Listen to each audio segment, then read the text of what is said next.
come once again to discuss things.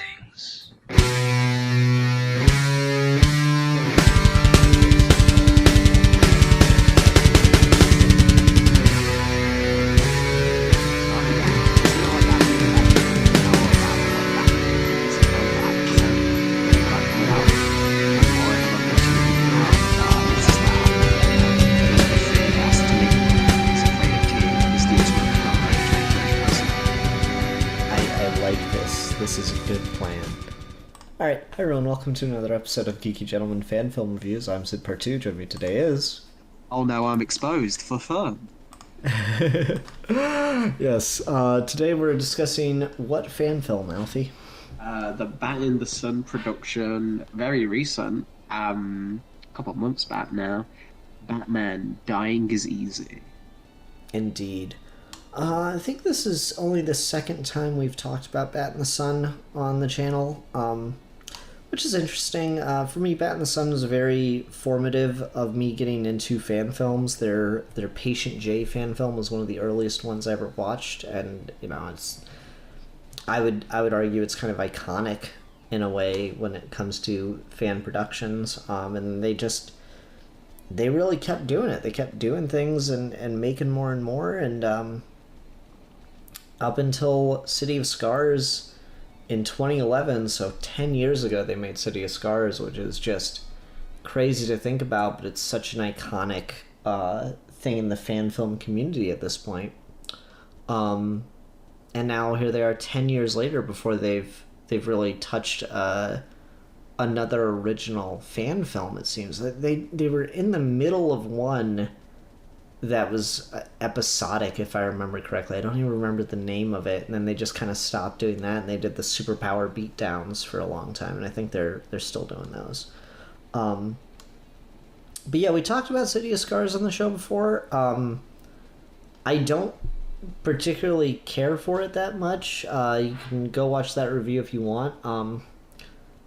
Funny enough, Bat in the Sun did message me after that review, and I guess I'll just be upfront with it. It came off as a little overly defensive or kind of, I guess, high and mighty in a sense. I didn't particularly care for their takes, so I'd kind of avoided talking about Bat in the Sun stuff more, just because I don't want to, cause drama, and I also don't want to just rag on something or talk about something. And let's face it, they don't need any help promoting their work anyway. They're doing well enough.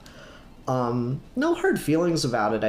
I think sometimes people can get kind of sensitive if you talk about a thing they did and you're negative on it. And I mostly am negative on at least the story of City of Scars, and I don't think that's changed. And I felt, my main takeaway from City of Scars is I felt it was way too vague and not tightly enough written to really be a good film.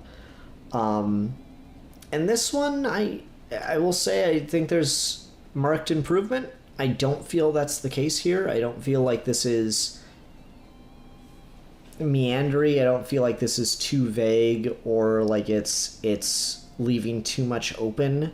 And I think it's a much tighter film, and I like the scale of it a lot better. I think it's kind of funny that they had so much success with City of Scars, and now we're 10 years later, and the whole thing of City of Scars is the Joker dies.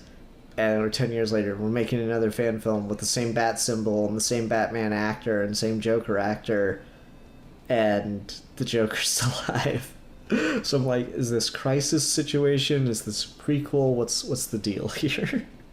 I think it's again just one of those things where we're just continually just doing Batman and Joker and not counting anything we've done previously. Because admittedly to them, that's kind of the vibe that around the time of City of Scars, they had a bunch of other Batman trailers and shorts or stuff that look completely different universes. So I think they've always kind of operated under the fact that none of their videos are connected, to be fair to them in that sense. Maybe. I feel like this one stands out for me because it is like the City of Scars bat symbol is kind of in its own right iconic, that I think it's weird to bring it back and not have it be like directly connected to City of Scars. It could still easily function as a prequel if you want to say that. I just thought They that was used like that symbol in the Star Wars Batman thing though as well. To be fair, I don't think it takes place in the Star Wars universe. No, I mean sure, but like that one's more just their. I wouldn't really consider that their canon. I'd consider that just like its own separate series. Whereas this is the first major like solely dedicated Batman fan film they've made since City of Scars. You know, so it feels like it's more meant to be a sequel in that way, or like it's directly meant to be a follow up. But maybe that's just feeling that way. Yeah. I still don't think that is meant to be the intention, but you're definitely right. It doesn't. There's enough of that to make you like. It could be confusing if you go to their channel and you're like, all right, I just want to watch that Batman fan films, and then you'd be like, wait, what? What's going on? I think that's an entirely reasonable thing to do. But overall, I liked the premise behind this one better. I thought the story made a lot more sense. I thought it was like just a good like kind of character insight into Batman kind of story. To me, it kind of felt just like, funny enough, it reminded me of a Chuck Dixon comic. There's a Chuck Dixon comic in like around the No Man's Land stuff. I don't think it's like connected directly. I think it's maybe in some of the preamble lead up stuff where Joker kidnaps a kid and hides them in like the trunk of a car or something and hides the car somewhere, and Batman has to go all over the city to get the lead and find out where this kid is, and the whole time he's 100% sure that this kid's already dead. And he gets there in time and he opens the trunk and the kid's alive. And he goes to talk to Joker after it, and Joker's reasoning was, yeah, I know you always expect them to be dead. That's how you protect yourself. So I've just poisoned you with hope. Because now you'll hope that they'll always be alive. Like this time. And that's it. Not a fan of Chuck Dixon, but when you write something that goddamn good, what can you do? I like that beat. It just reminded me very much of that single issue comic in particular.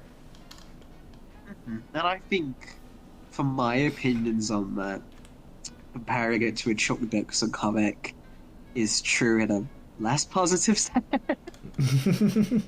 Not that it's terrible or anything, because I don't think this is bad at all. I think it's shot well. I think the costume design and the character design for stuff is really beautiful. I know the suit is made by this time, if I can, Reeves FX.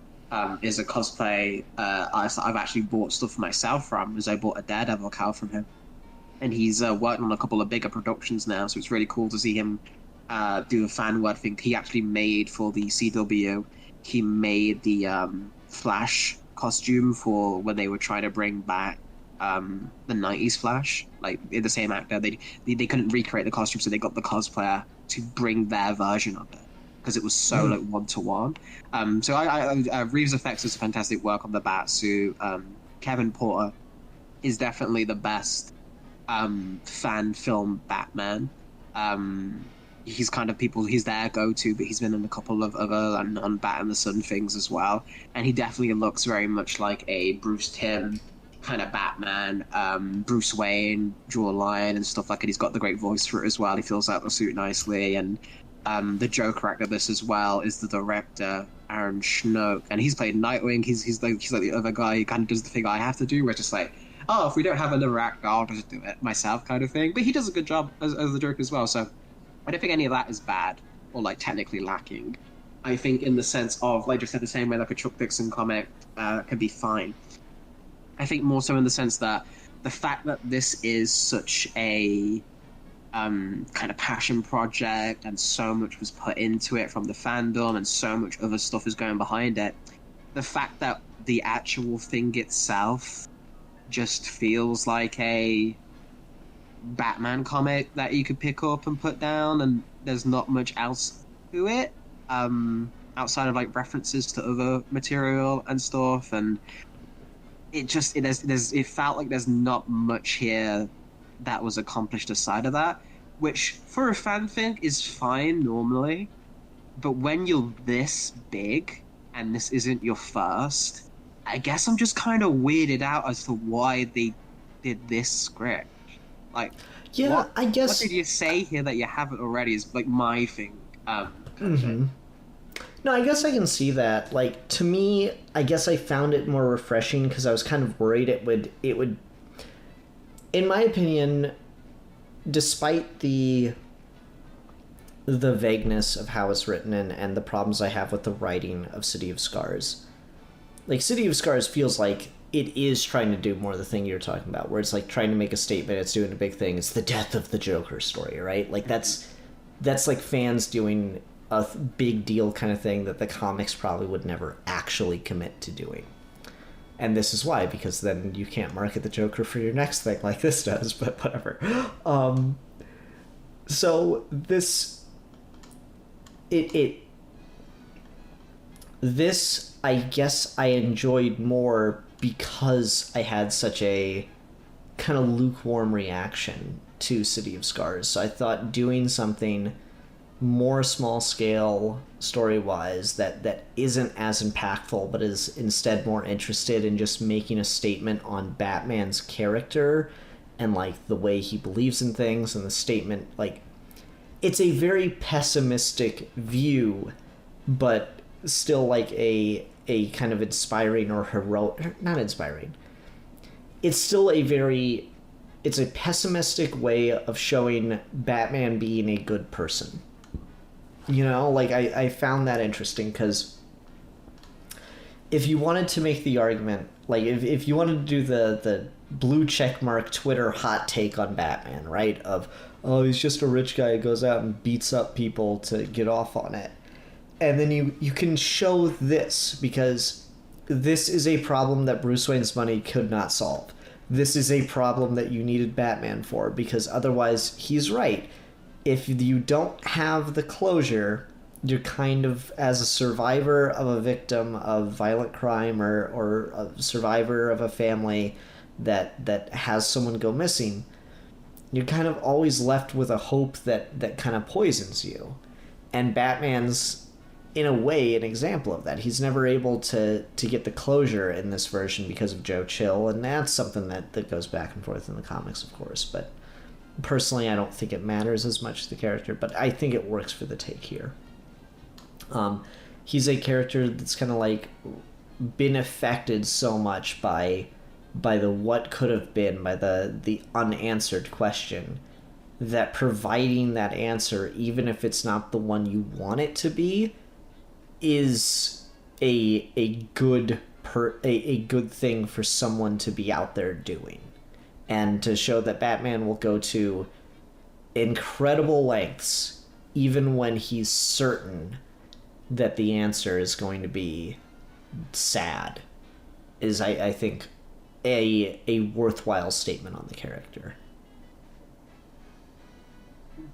And I guess it's one that I have kind of conflicting thoughts about, but it's not a take I'd inherently say is invalid, or just be like, oh, this is someone who doesn't understand a character. It's just someone who views Batman in, like you said before, maybe a little bit more of a cynical lens, but still one that is ultimately trying to go back around to heroic and stuff.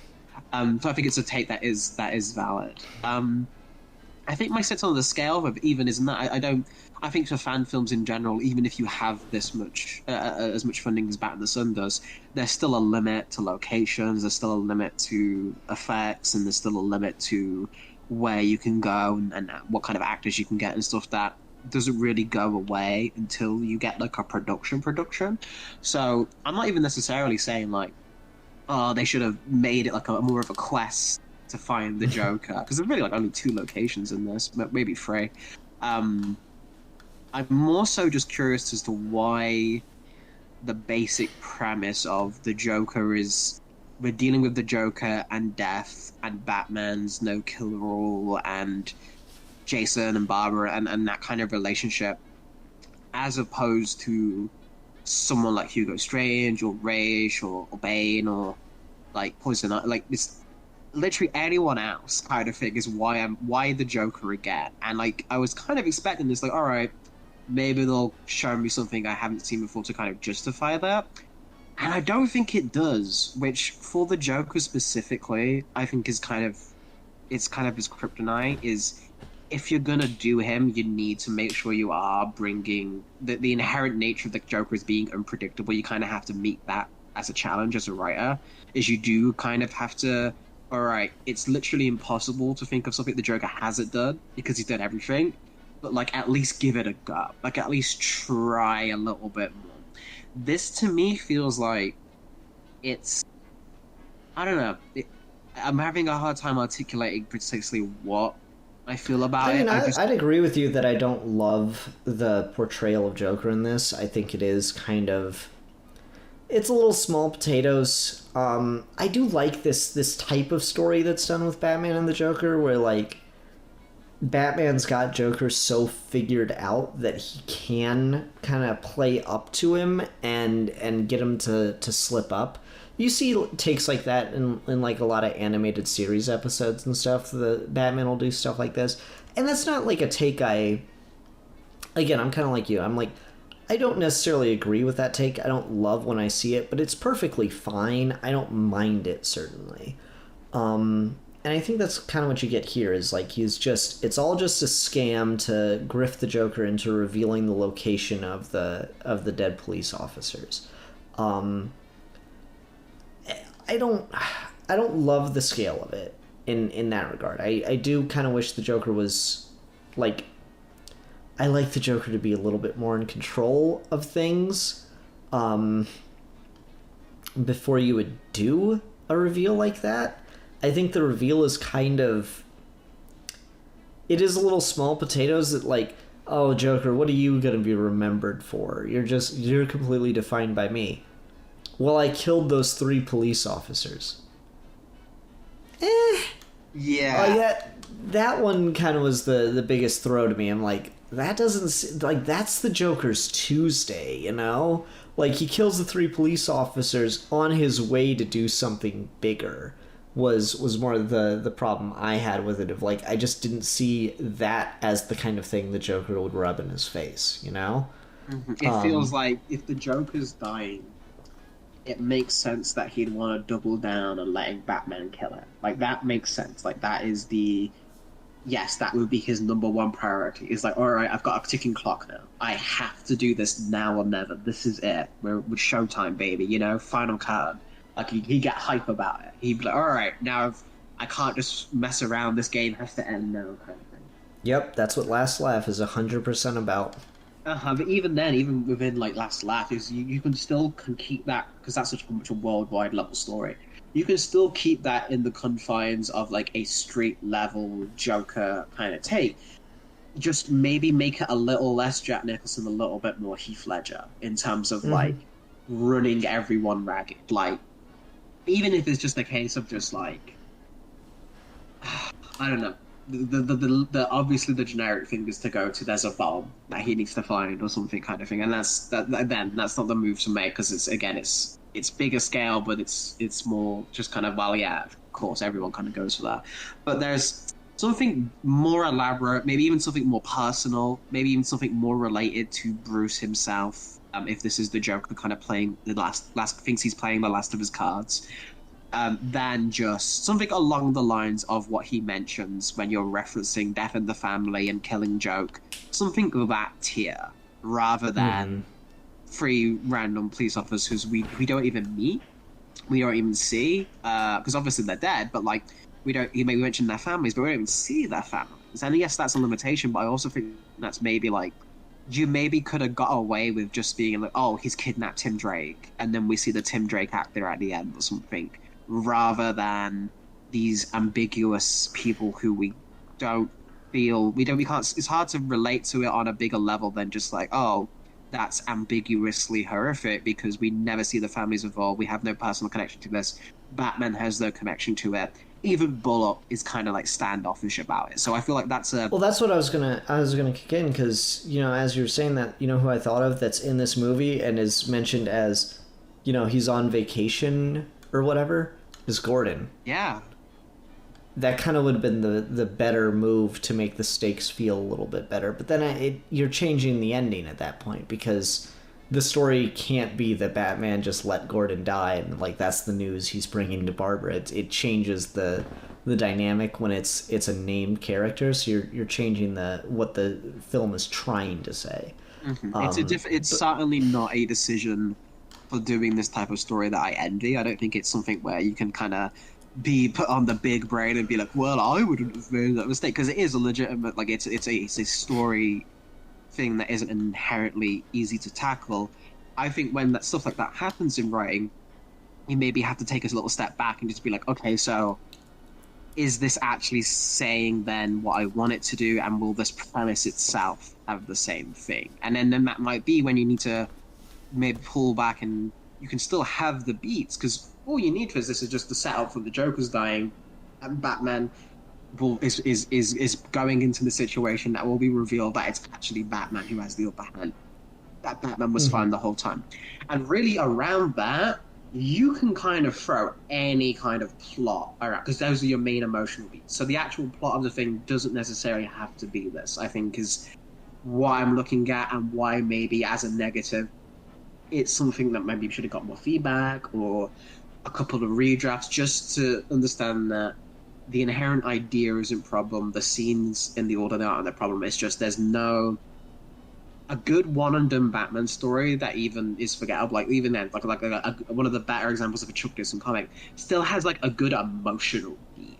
And I feel like that's what this is missing. It's like, even if you're not trying to make a defining Batman story, like an episode of BTS or something, the best ones of that still have like the moment that you can rewatch of like the this is where it hit kind of thing, and it doesn't need to be anything more than that. And I think that's what this is missing. There's no beat in this where I feel like fuck yeah Batman or anything. Like it's just kind of this happened kind of thing. I think that's fair. I certainly enjoyed it just as it is, but I definitely see where you're coming from. It did about halfway in, I was like, okay, so this is what this film is about, and it's not trying to be bigger than that. And I just kind of accepted that and went with it, and I ultimately think it worked better for it, but I do understand where that comes from.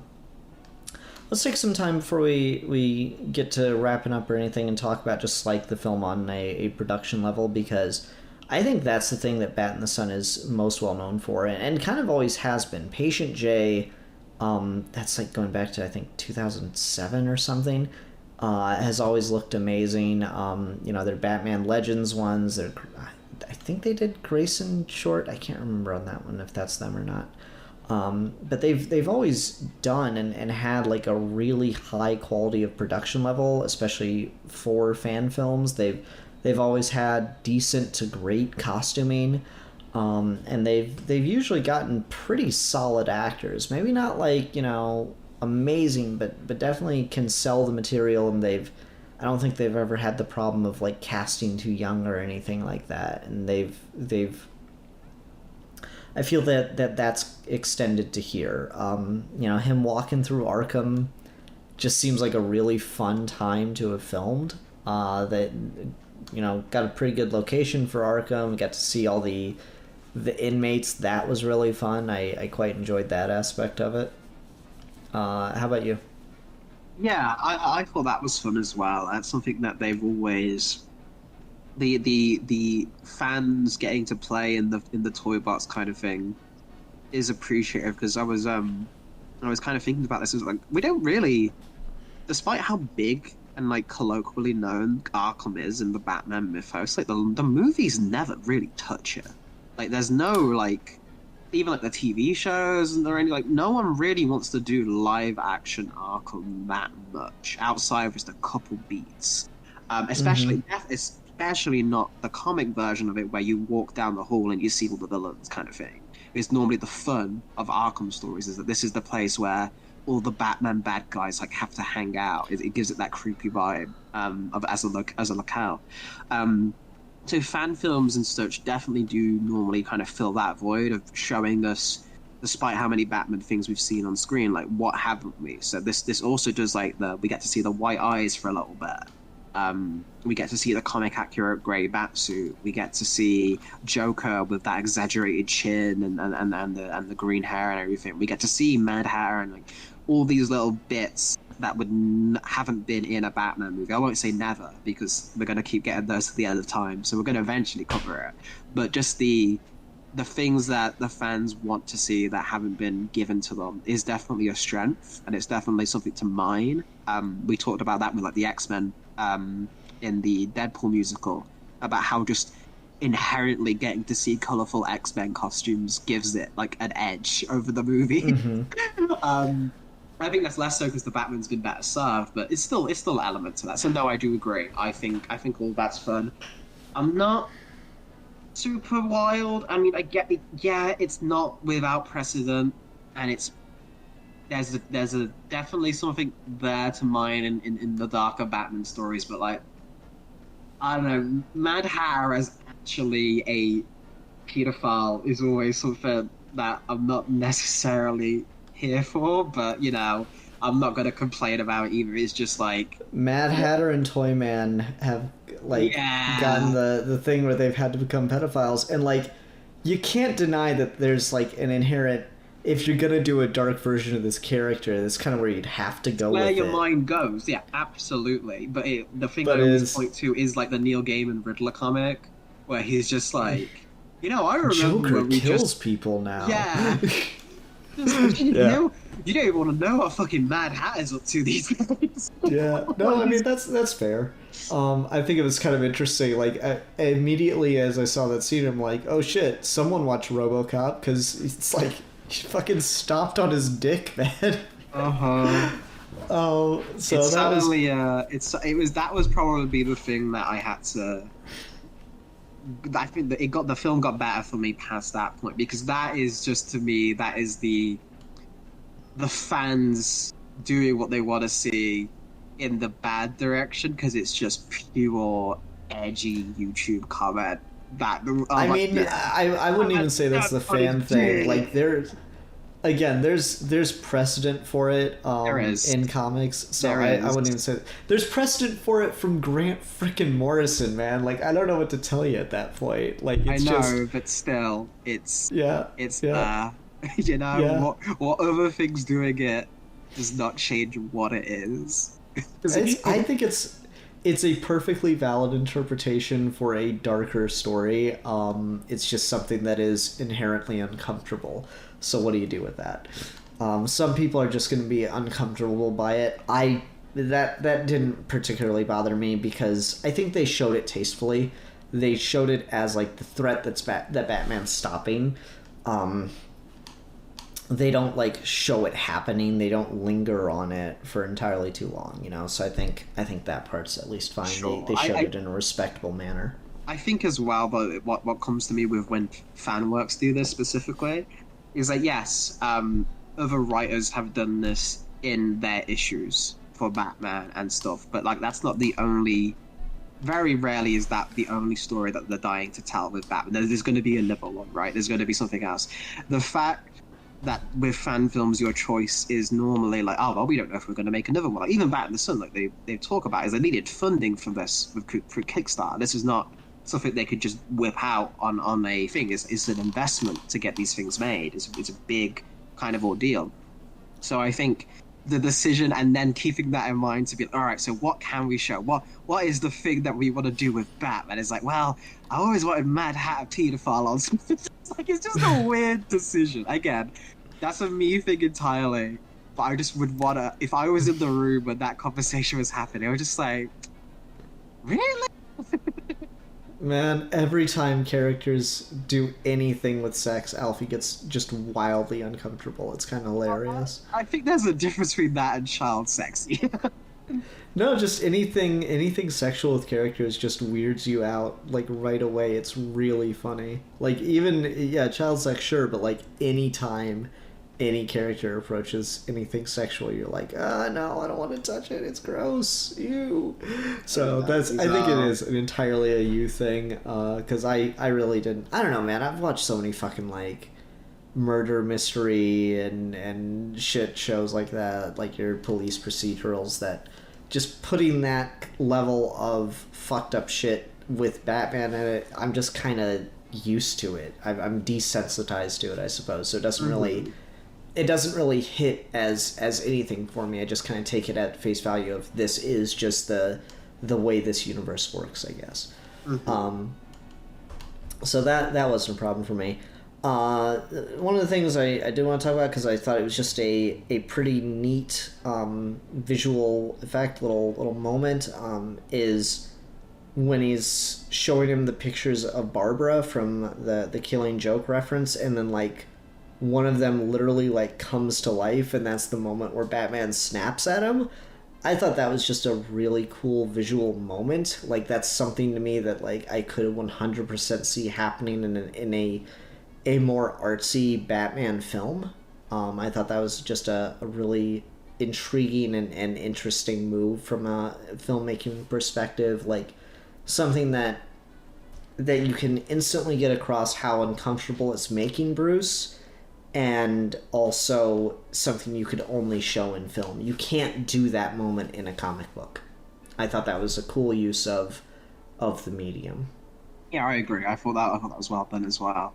I'm not necessarily here for the reference heavy nature of it. That of course we bring up Jason, and I can't even. Again, this isn't even a fan thing at this point, because it's the exact same issue I had with the dialogue in the fucking Snyder Cut, where Joker's entire thing just has to. Do you remember when I killed Jason Todd? That's the thing that happened.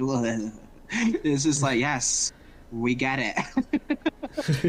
Like, you've had a lot of other history besides that fucking moment. Like, move on. I don't know, man. That one's really important to him. He takes a lot of pride in that one. Like he does, but like, come on, man. Dude, like, he beat the shit out of Black Mask, because no, killing a Robin is my thing. And like, yeah, but it's just like, come on, man. How many other things have done? Like, just it's just one of the things where I'm just like, you could be more original. You could add to the mythology in that sense rather than aping from it, you know? And that's just, I don't know. Like, I think that's part of the fun of fan films is just getting to visualize and act out those moments from the comics. Of like, it's always so uncomfortable for Batman whenever Joker brings that up. And again, like, that's I like it. I can't help but like it. I'm trying to think, what was if it was a fan film or a movie or what. I remember this great Joker moment where he's like, his name was Jason, right? And Bruce just like snaps at that. I'm like, that kind of shit just hits for me. Like, you could do it a million more times and it'll hit every goddamn time. I'm sorry. I'm here for it. I'm glad you enjoyed the Snyder Cut so much. Then that was the one part of that scene that I could actually, comprehend what was happening. So that was nice. Yeah, I mean, again, that's fair, but I don't know. I'm always more to give more credit to fans when they do their own shit, rather than aping the other things. Because we've read The Death in the Family, we've read Killing Joke. Yeah, but no, The Death in the Family sucks. So it's fine to like actually take the one good thing from it and give it its proper due, give it its proper weight. I liked it. I think you're in the wrong on that one. I think it's part of the fun of a fan film to get to do moments like that. Because even, you're right, a lot of things have done it. They haven't. So why take that toy away from them? That'd be my argument. We haven't seen Bat in the Sun do it, so there. Yeah. Isn't they do it in Patient J though? They don't do it with Batman and Joker talking about it, is what I'm getting at. Okay. I think that's significant. um. Anyway.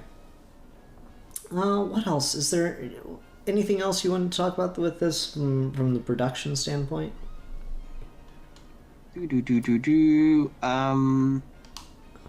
I quite like the shot of Batman at the end, Mm-hmm. with the cave on the rooftop and everything, and a very very impressive like how much of that is like green screen and like the obviously just the rooftop set is all they've got, but like, they very seamlessly well, but it's also like that cool kind of gives me that like Sin City vibe where Mm-hmm. you can tell it's not real, but in a place like Gotham, like that helps it more because you'd want it to feel like kind of ethereal, and like Batman's cape is moving in just the right way to get that Jim Lee like look.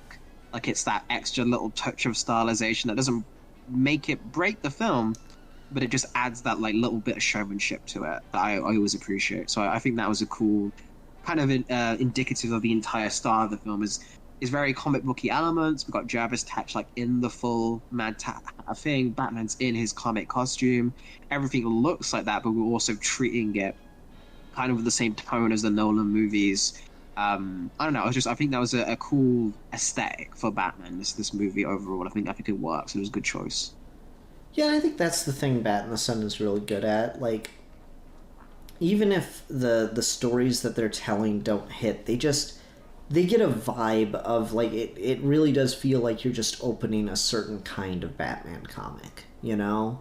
Like it just has a really good like vibe and tone that I quite enjoy, even when I'm kind of iffy on some of the choices they're making and stuff. I do love the tone of this. So it's, I don't know, I quite enjoyed it. Overall, it's not like wowing me. It doesn't put it on like my top 10 fan films or anything like that, but I did have a good time watching it overall. I mean, for me, it's one of those things where they're not blowing me away, and there's things I do think is like a missed opportunity, given how much money was put into the thing. But it's still it's not bad. I didn't have a bad time watching it. There are really impressive elements, and it seems like everyone who worked on it had a good time and are proud of it themselves. So, yeah, at the end of the day, with a fan thing, that's the best thing you can hope for is that you yourself look back on it fondly. So, no, I think it set out to do exactly what it liked to do, and my issues with it are more just personally kind of the usual Alfie, just like, oh no, no, you could do bigger, you can go more, don't settle for less kind of thing. But again, if they don't want to do that, they don't have to do that, and that's fine. Mm-hmm. All right. Well, everyone, thanks so much for watching this episode of Geeky Gentleman Fan Film Reviews. I don't have one. I don't have one picked out. Sidbar 2, professional podcaster, greatest at his job in the world. Go to the old watch later. As he types fan film at rapid Uh-huh. pace. Yep, pretty much. Fucking what else? There's all those audio drama ones. Is this like finally out? No, just all trailers and shit. That's not what I want. Damn it. I actually will subscribe to channels to await their fan films, and then it's like 3 years before they fucking come out, and I'm just like, for real, guys? Takes a long Like, time. I know, but like, come on. put out something in between. Let me know how it's going. I talk about that, and I know 110% I'm super guilty of it too. But you know what? Fuck it. A monster. I know. Oh, what have I got? Everything that's coming up is fucking Batman, and I'm trying not to pick a Batman thing since we just did it.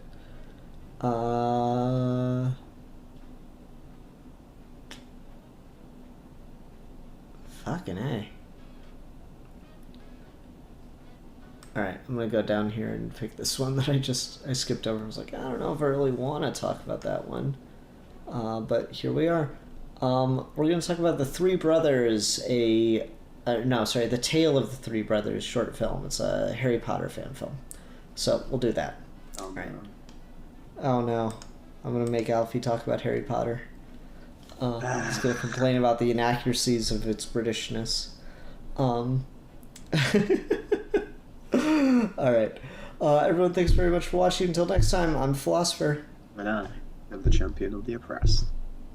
And we are your geeky gentlemen, and we will be discussing things.